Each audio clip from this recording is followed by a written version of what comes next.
What's up, everybody? It's Dennis here with your Daily D at 3. Uh, hey, Trish? Oh, okay. Sorry. No problem. Daily D at 3. You know, we set the 3 o'clock time because basically it rhymed with D and Daily D at 3. And we thought of other times. And when it was, 3 was like just the dead hour. I mean, you could have like counted how many tumbleweeds would come through. And now, of course, now that we've established the Daily D at 3, of course, 3 is now a busy time. But that's fine. We just finished up our FOC, Final Order Cutoff. And I'm going to get into a little topics on that. Yeah, that's the bane of my existence every week. Sometimes we do the FOC on Monday. That's the last day it's due. Sometimes we do it on a Friday because we have other crap to do on Monday. And so, yeah, we just finished that up today because Dio's got stuff to do and I got stuff to do on Monday. So we did that rather than later. And I'll show you these. These were pretty cool. These are the Marvel pins, the Scotty Young pins, famous from every San Diego Comic-Con. We're getting those ready to start selling, and I keep a couple of them for myself. And then got some. I love pins. I've always loved pins. That's the Loot Crate Fangirl pin. I don't know what that's. And then Fandom Fest at Petco Park. So those are some San Diego pins. We're just organizing those right now. And yeah. So I had to get my tripod because I want to be lazy today. Today is a lazy start the weekend, and tomorrow's way too much work. It's probably our second busiest day. Saturday is, and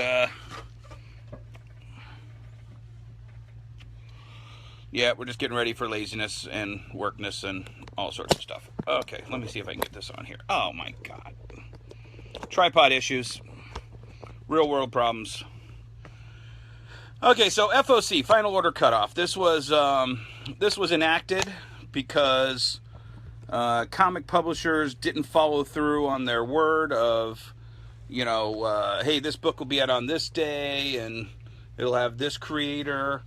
And we have Brian Hibbs. If somebody tags Brian Hibbs, we have Brian Hibbs to thank for this. It was part of his lawsuit to Marvel, and it actually turned out to be a very useful tool for Marvel. So useful that they were actually making more money because of the FOC, because they could put that last minute hint, hey, in 3 weeks, this is going to happen.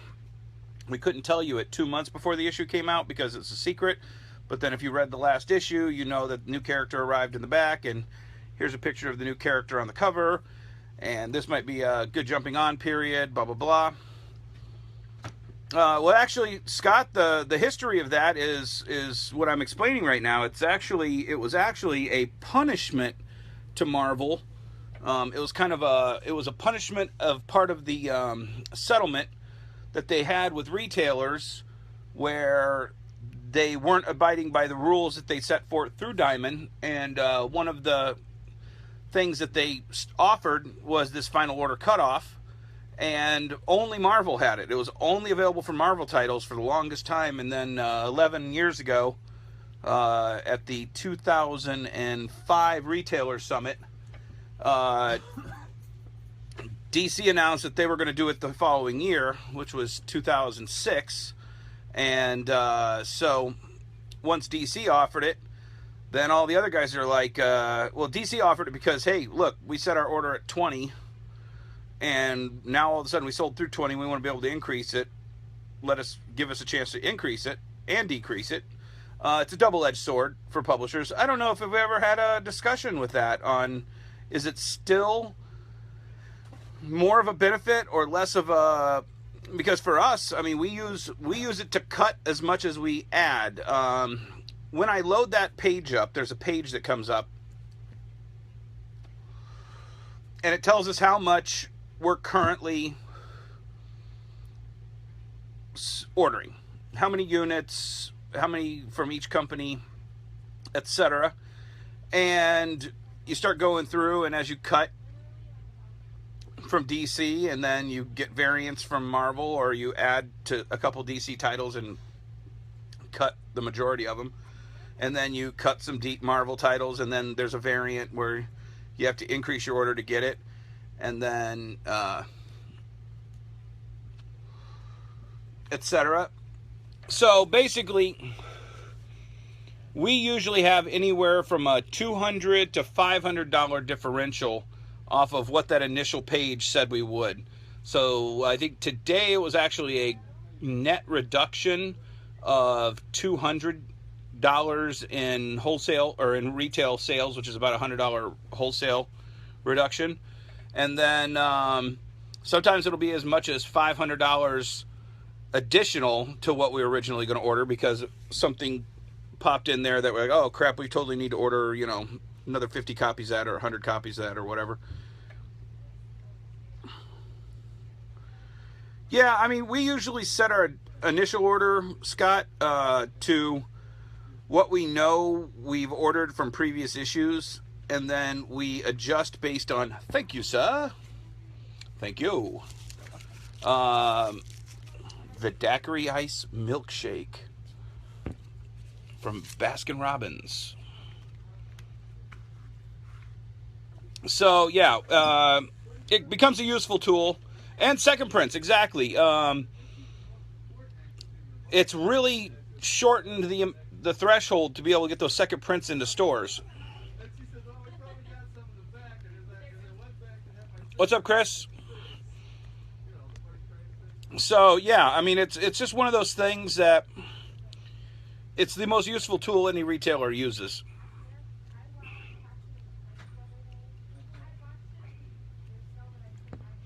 And, no, they see the initial orders.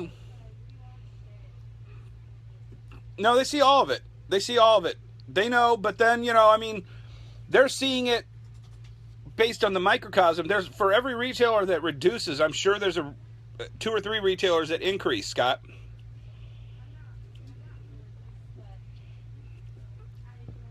I know some retailers, this was the most hated retailers for the longest time. I know some retailers that actually put 0 in their book for any company they can FOC for their initial, and they literally don't place their order until FOC. Now, what happens is, I know a couple retailers that got totally boned that way, because they based incentives off of your initial orders and not your FOC adjusted orders, and some of the allocations get set based off of your initial order and not your FOC. So,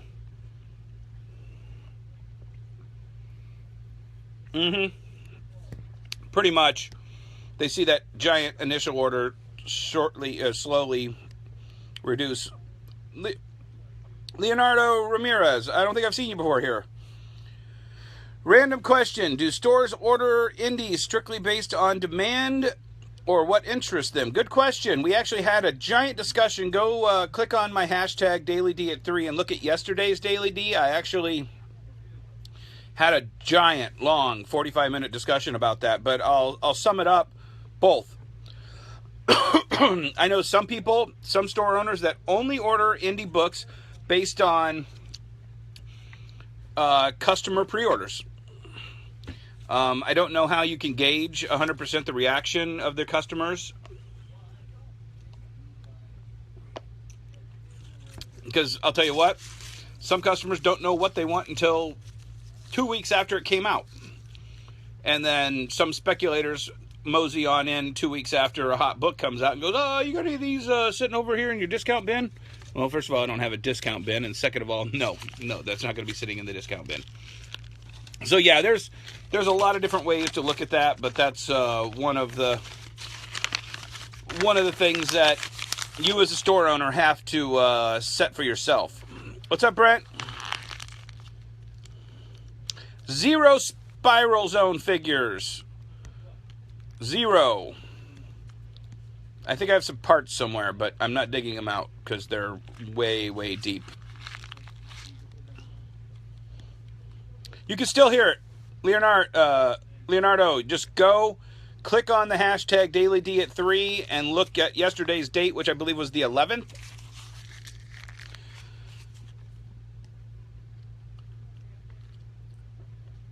Or somebody go over there and tag Leonardo in that. Bob, I'm going to try to make that shot. Did I miss? Yes. Okay. Well, there goes my NBA dreams.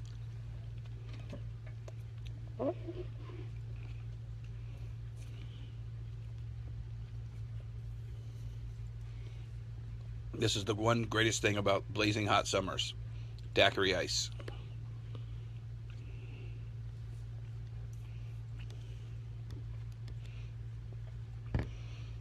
I think it got shared by a couple people yesterday. It was that informative to a couple people that they thought, hey, we got to share this. Wow, we got a lot of stuff sitting around here.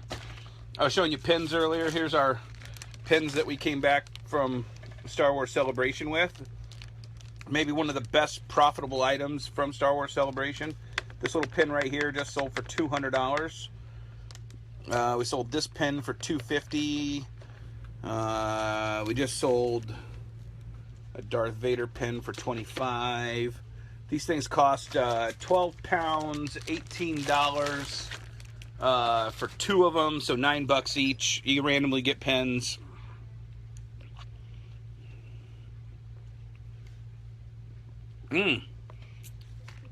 Market shares were released today for July. Let's talk about that. Yeah, it was actually a good month for DC, with an asterisk. 100% of everything DC released in the month of July was 100% returnable. I know I have at least 40% of every one of my DC orders sitting waiting to return. Any other retailers out there have care to share how much their sell-through is? What's up, Jess, sweetie? Jess Kingsley from England.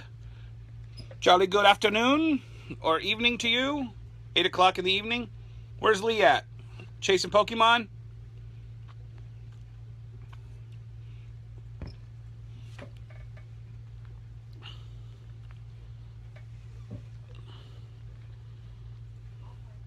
So, yep, we have DC at 35, Marvel at 34 for market share. Together, they equal almost 70% of the market. Image is at 8, which is a slight reduction for them.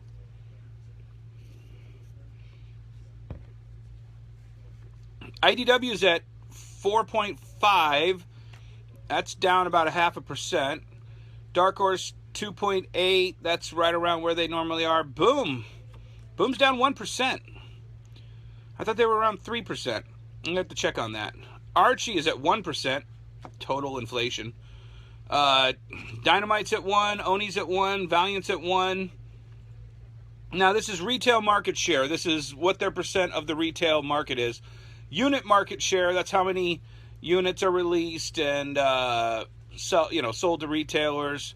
DC's at 40, Marvel's at 35, Image is at 7.5, IDW's at 3, Dark Horse is at 2, Boom's at 1.6, Archie's at 1.3, Valiant's at 1, Dynamite's at 1.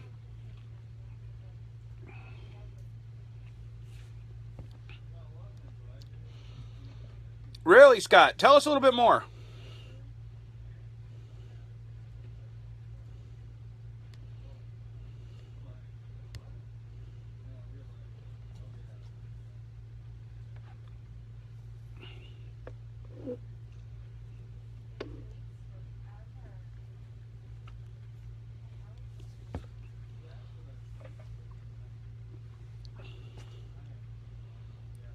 Tell us a little bit more, Scott. What do you think your over order was on those? We actually, hey, Dennis, Nightwing selling the same as Justice League, was that correct? Was Nightwing selling the same as Justice League?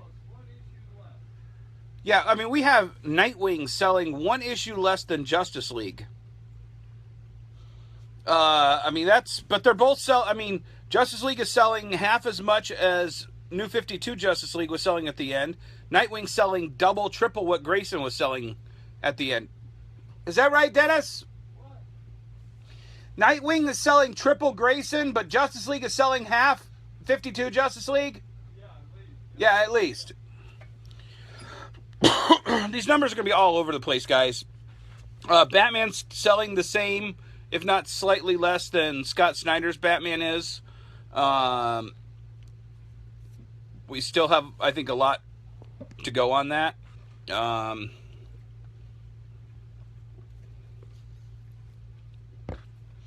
don't know, guys. I look at a market share like that, I go, that is not indicative of what my sales in store are by any means. Marvel sells at least 2 times more per unit per book than DC. Moon Knight. Moon Knight! Aren't we selling? What are we? Moon Knight's selling the same as Nightwing and Justice League, isn't it? What? Moon Knight. Didn't we just count up Moon Knight?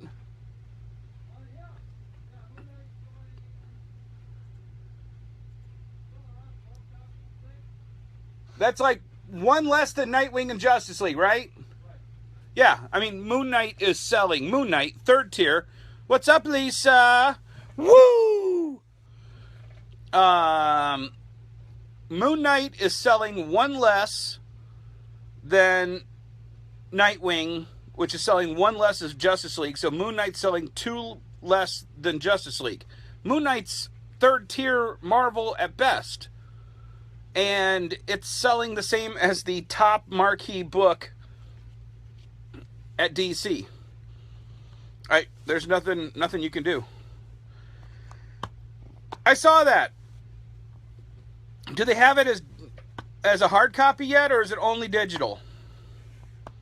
The soundtrack to Stranger Things came out.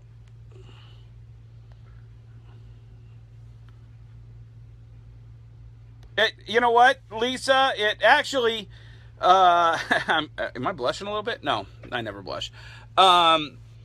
We came up with the Daily D at 3 because we based it on Gary V, and I kind of wanted to I like the rhyming of it, and I was like, yeah, Daily D at 3, okay, boom. And then the second I started using it, everybody was like, hey, yeah, I love the Daily D, and yeah, it was a whole thing that inadvertent, but it's, it fits my style, so what are you going to do?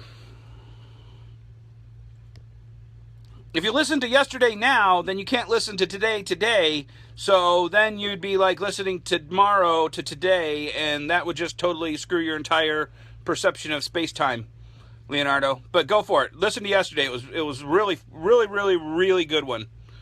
We're going to have to put that in the archives as like a perfect episode. I think I did something stupid during the middle of it, but yeah.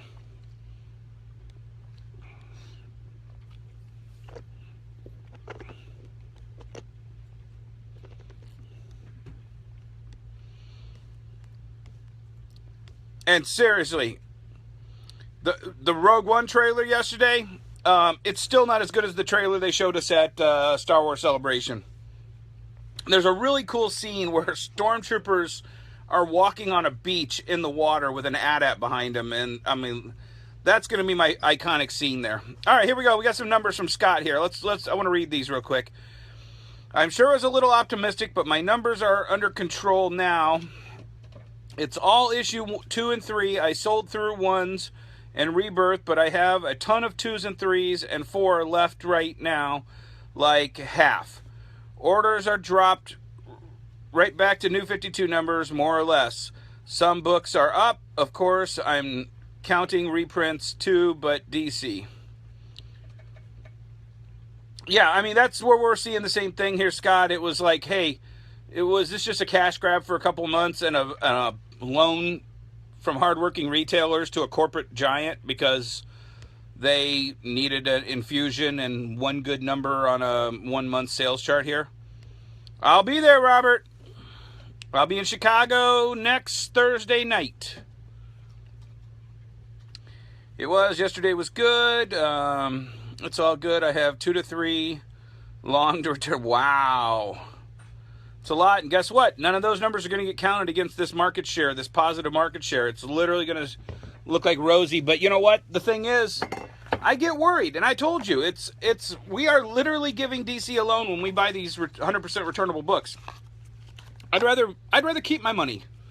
I literally like to keep my money. And DC, you know what? If you do what Marvel does. Marvel has sent us free copies. Hey, you ordered 20 copies of this book. Hey, here's another 20. We need to get our circulation up or whatever. We don't think you have enough of this. Let's get another 20 copies to you for free. Whatever. There's a million ways to do this other than asking us, hardworking retailers, to give them this huge order with the hope of returnability. And I don't even remember the terms on this returnability. Scott, do you remember? Do we have to pay them a % of what we ordered? That's $100. $100? Yeah, it's 100% complete. Okay. $100. I don't know if we have one in the box or not.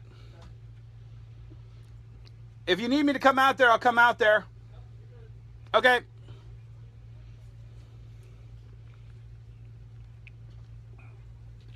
So we give them this loan, and then I think September, so this thing started in June, July to August to September, 3 months. 3-month loan. Okay, so it's 100% returnability. We don't get any interest on our loan to them. We have to do all the labor to tear the covers and send it back to them. We have to pay for the shipping. So let's just pretend that we're paying 1% to labor and shipping to get our money back. And then, of course, it's not really our money back because it's just against our future orders. I don't know. I'd rather keep my money. That's why I ordered light. That's why I started the comic retailers who are going to go light on New 52. And guess what? Remember the first 2 weeks? All of my retailer buddies were like, "Oh, Dennis, I see you went light on new Rebirth reboot thing, and I'm making big money with Rebirth and Reboot and that all of that went quiet by issue 2, Scott. All of it. Then they started eating those big diamond bills with waiting for the 100% returnability. I told you. You know what? There's maybe 3 books that we sold out of. Out of all of the first Rebirth ones, 3 books. What were the 3 books that we sold out for Rebirth? Teen Titans. The one that had, they didn't tell us what the Watchmen stuff was, which books were going to have the Watchmen in it, so we didn't know. So we sold out of those because that was the story that every DC fan really wanted. And they didn't give us any hint on that. There was like 2 books at the end of 52 that they didn't tell us were going to be tie-ins to the new thing. And then there's like 3 books from the Rebirth. So there were 5 books that I maybe missed out on some money because I didn't order enough. But I didn't eat giant amounts of money on over-ordering the other 26 books that came out each of those months.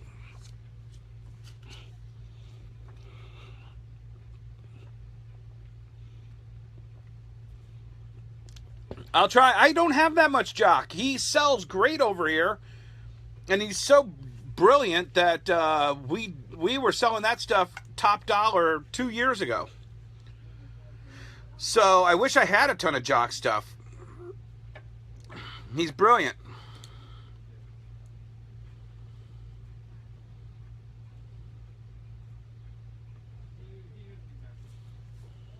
Hey, I'm not always right, but I'm right enough times that I can back up my cockiness, Scott.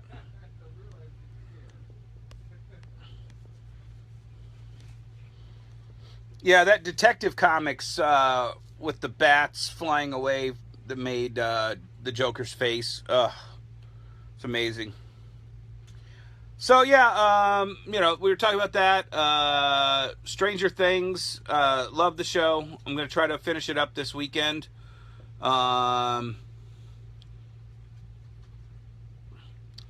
Bleeding Cool. Had the market share today. I covered that. I'm starting to preload my pages here on what we're talking about. Oh yeah, we were talking about that yesterday. Paper Girls #6. Hot book right now. If you go out to your local shops, get that. $8.80 exactly, Jess. Ooh, you are just a smart cookie over there, aren't you, Jess? I sold the second print in the store yesterday too. Second print of $8.80? No, of Paper Girls #6. Oh yeah, I didn't even know they had a second print. Yep. Okay. We ordered it. We sold it. We made money. We sold 2 other copies of that. What sold good today, Bob? I didn't ship the stuff, so I didn't. Oh, okay. Is there any orders up here? What are all these orders sitting up here? These aren't orders. What are all these papers? What's that? That's something that got printed twice. Ah. I don't know this stuff. So, yeah.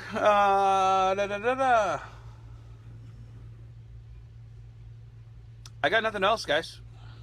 What is FOC? Final order cutoff, Brent. It's something. All right, yeah, Kate's not here today. She'll be here tomorrow. I'll say hi to her for you, Jess. Final order cutoff. It's the last point in time that retailers get to place their order on books 3 weeks, usually 3 weeks before publication date. However, 3 weeks before we can alter on IDW, but the stuff is printed in China or Korea, and it's actually on a container truck by the time we even, so literally it's already printed.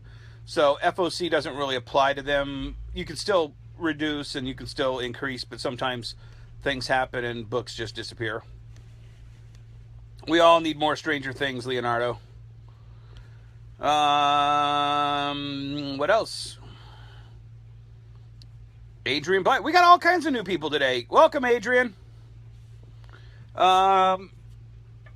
Erica's here. Hey, Erica.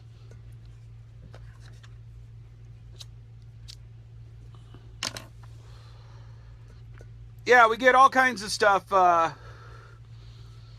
fed to us in that last 3. Oh, yo, this is what I was going to talk about. Damn it. I remember, because that's why I left that page up. I am getting sick and tired. Retailers, correct me if I'm wrong. I'm getting sick and tired of going to do Gustavo. What is up, man? We got all kinds of people, man. Look at all this. This is awesome. Welcome all you new people. We get all kinds of grief for not ordering stuff, but one of the things that upsets me more than anything else, and retailers, tell me if this happens to you,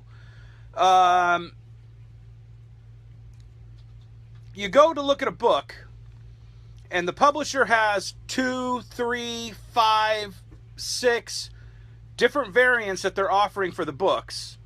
Now, you can only guess so much based on, hey, written by this person and art by this person, cover artist this person.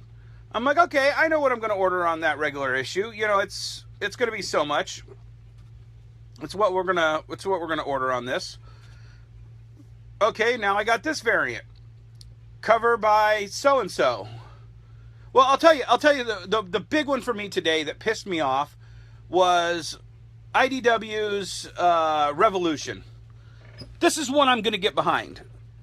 I love the concept of it. It's the beginning of an entire new thing. IDW makes their money off of variant covers. This shit was printed 2 to 3 weeks ago in China, was put in boxes 2 weeks ago, was put on a boat to America a week ago. It's sitting on the ocean, printed. All cover A, B, C, D, E, F, Q, R, S is all printed. But I don't have an image that I can look at for my FOC here today, right now. Go, Scott, go over to your FOC right now. Revolution. I can look at like 3 or 4 covers out of the 10 different covers that are available for this book. I'm like, where the hell are the other covers? I can't base my decision on what cover I want to order 10 of or 20 of based on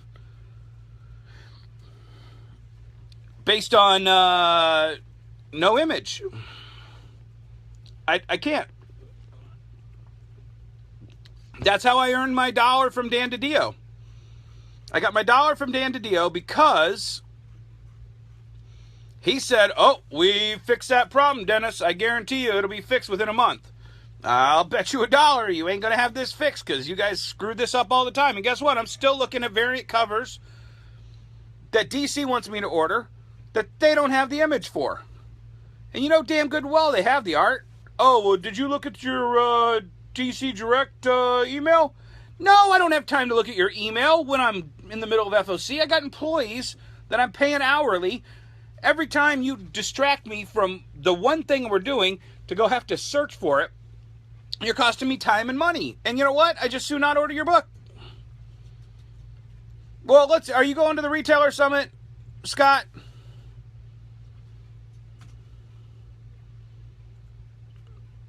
Marvel is spot on. I mean, they'll miss a couple every once in a while, and I just send an email over to Marvel, and usually it's fixed almost immediately. And I'll give the publishers a little bit of credit. A lot of times I think it's happening at Diamond. I think they've sent the email, and whoever it is at Diamond who's supposed to update these files don't update them. It's highly possible that this is a Diamond screw-up, but hey, I'm going to hold some feet to the fire on that one issue. That made my issue list. What's up, Keith? So let me go back over and read some of these new comments here. Cheers, mate, from Adrian. Gustavo, hey man. Erica, hey D. Leonardo's watched a couple of these and enjoys these. All right. Yeah, we do need to get a Facebook page. Maybe I should do that.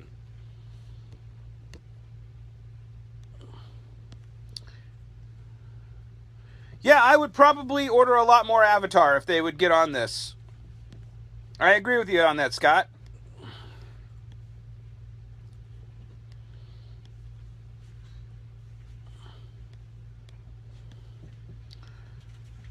So why does Dominant hate? I don't think they do. I just think you grow complacent when you don't have any competition. I mean, I think that's a safe way to say that. I just don't think you have that a strive. The reason we fight as hard as we do for the market, Scott, is because we have competition. And if we sat on our ass, the competition could steal our business because we weren't paying attention to it, or we want a chance to take our customers or our competition's business. So we work harder. And I just think you get into a complacent situation where you don't work harder. What's up, Aaron?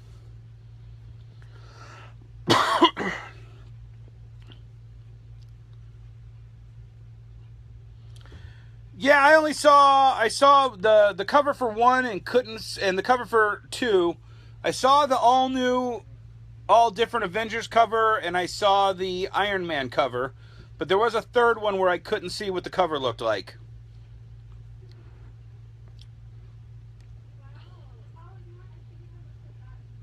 I agree, Keith.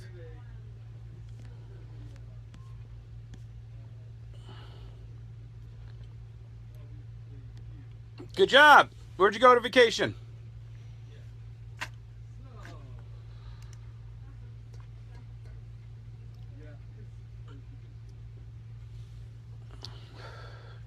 We're going to next weekend on Thursday. We're going to Wizard World Chicago. We'll be there for Thursday night, Friday, Saturday, coming back Sunday.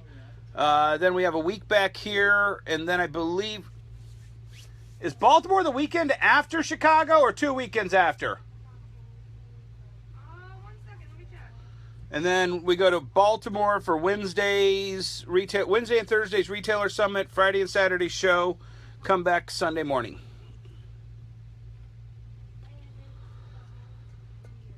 And then we have a month off until New York. Oh, and then New York, and then Monroe, Comic-Con, and YomaCon. It is the week, there's a week in between Baltimore and Wizard World. There's a full weekend. So I'll have a Friday, Saturday, Sunday back here between those two shows.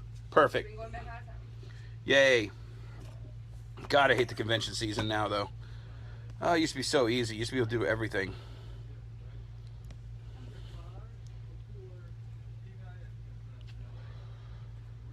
I'm definitely thinking about making at least one UK appearance a year now, Adrian. And next time I'm going to do it where I come in a couple of extra days early.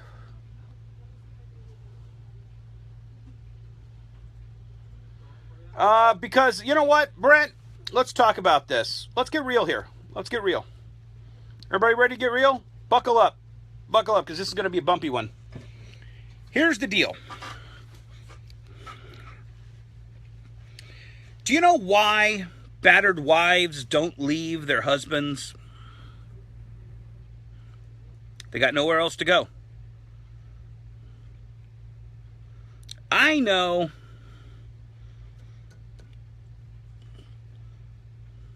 easily 20 retailers, 20 of my brothers and sisters that if the comic books didn't show up next week, they're out of a job. They're out of a livelihood. They lay off employees. Maybe they got 2 weeks if the comics don't show up next week. We, as an industry, rely, and it's such a horrible, horrible way to have to put it, we rely on these bloodsuckers that we order from every week. Bob, would you say that's a safe assumption? Not we, not us, not you and I. We would actually make a lot more money next week if the comics didn't show up. Don't get me wrong. Call them the bloodsuckers. You know that it was just kind of a weird chance that they ended up being the sole distributor. No, I'm not talking about Diamond as the bloodsuckers. Okay. I'm talking about the comic industry Okay. in general. The people, the publishers, they know they can release 50 new books Yeah. next month. We're not talking about Ross Ritchie, of course. No, not at all. What's up, Ross? No, but the publishers that say, hey, we're going to rebirth the whole thing, and guess what? You got to order all of it because your competitor is going to order all of it, and you don't want your business to go to the competitor. Did they ask us if we wanted a rebirth? No. No, they just did it. And they kind of put us under the thumb on that one. The same with, I hate to say it, but, if you watched yesterday's show, Bloodsucker here, yeah, but you're the cutesy little bloodsucker that we allow to take the blood, Ross. No, but you know what I'm talking about, Ross. And it's never mentioned. There are so many retailers that don't have a backup plan. Like, right here. Bob and I thank the backup plan every day of the week. We have a sustainable income coming in off of our online sales that represent 75% of our gross annual sales and represent probably 10% of our annual layout. So 90% of our expenditures represent 25% of our annual revenue. Something like that. I mean, literally, if comics stopped being published tomorrow, Bob and I would be much wealthier men. We would. Yeah, exactly. So when DC announces a rebirth and they announce 100% returnability, every retailer wants to line up to throw money at them, knowing full well they've lost money before with Convergence, with New 52. Oh, speaking of bloodsuckers, my lawyer just showed up. Easy. Ah! See what? Look at that. But I'm bunch. Yeah, we're wrapping up in a second, so just give me a few minutes. So we have to order them. I mean, I've talked to retailers that I have to order it, Dennis. Why? If they rebooted Lobo with the metrosexual Lobo, I probably would say no, I'm not going to order that, because guess what? I was down to 0 on issue 3 of metrosexual Lobo. So Why do I have to order the reboot with the same creative team doing the same character? Why? Oh, because you're going to throw like Rorschach in this one, and all of a sudden that's going to make it relevant? No. I mean, there's